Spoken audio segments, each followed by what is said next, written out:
So we now need to put some colour on these rooftops. And when you're painting a scene that's got pan tile roofs in it, it's a good opportunity to get that contrast of a warm orangey red with the blue of the sky. These colours are opposites, and if you can get them next to each other, it really ups the contrast and the intensity of the colour. So I'm going to mix a nice warm orange colour with Oriolin and burnt sienna.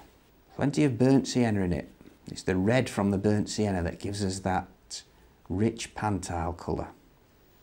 Okay, so we'll start with this little rooftop here.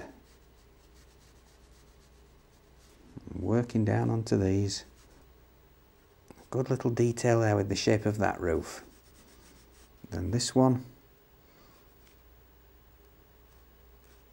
at the left hand side. And these may need a little bit of detailing on them when they're dried to suggest the pan tile, but not too much. That's somewhere that you can overdo it if you're not careful.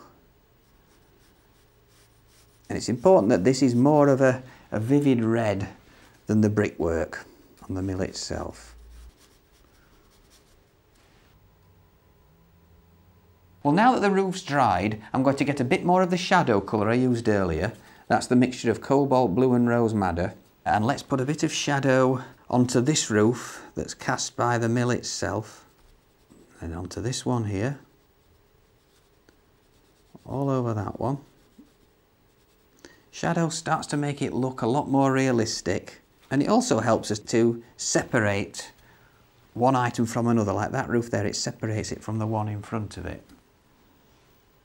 Now the sails are casting some shadow onto this one.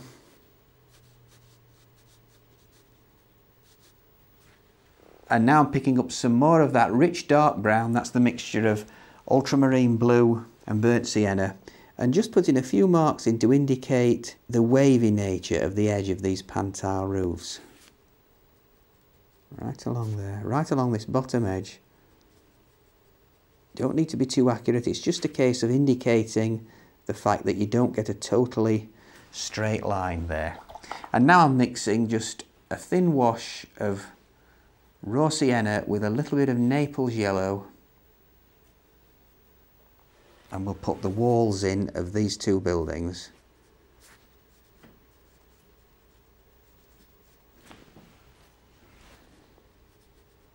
This is much more of a sandy colour.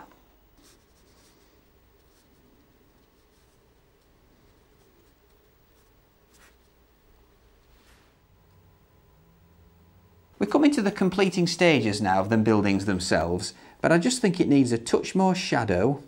That's the cobalt blue and rose madder under the eaves of these two buildings at the bottom of the mill.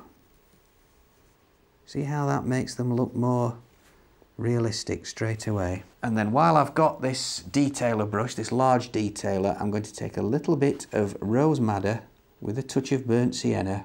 That creates a nice bright red for this little bit of paint on here, which whilst it's not vital, it's a nice little splash of extra colour, putting a bit of light into the painting. So I'm just going to leave that to dry and mix some colours to complete the picture with the foreground.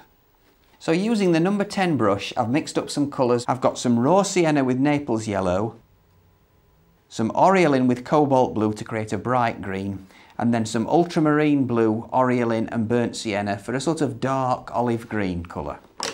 And that's the first colour I'm going to use, that dark olive green, with a number 8 brush.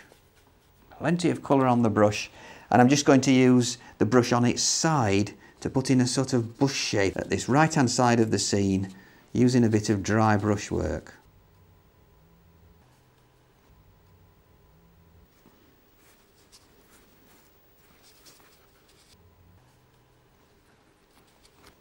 If the brush is fairly dry, you get that broken effect that looks like the edges of the foliage. Same sort of thing at the left hand side, but a little bit smaller. It's just really to sort of get a bit of foreground in to complete the picture. Now picking up the number 10 brush, I'm going to get a good brush full of the raw sienna and Naples yellow and wash that across the foreground. That's that nice sort of straw colour. A bit more of that.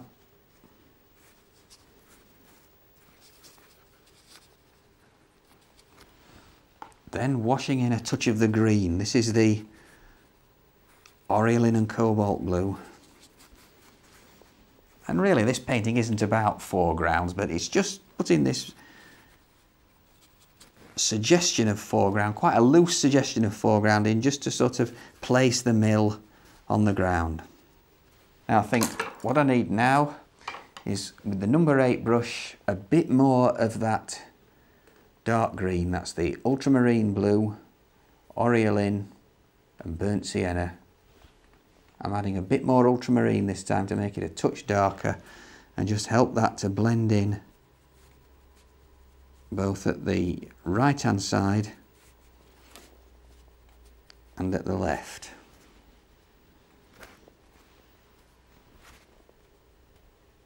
A few details, maybe a few suggestions of foliage, perhaps a touch of that dark green down at the bottom. But really it's about just putting in a bit of ground to complete the picture.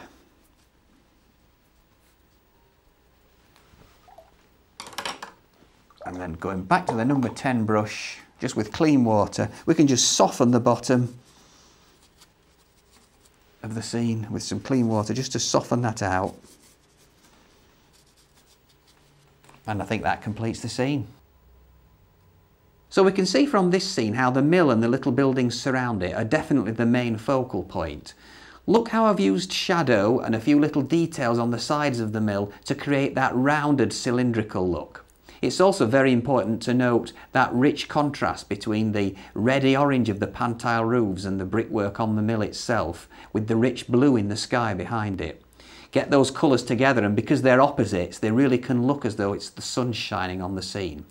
And we can see also how I've simplified the foreground. It is actually a lot more complicated than it is in my painting, but I've left a lot of the clutter out and just with some loose washes suggested some grasses and reeds and bushes, which really do focus the viewer on the main part of the scene, which is the mill itself.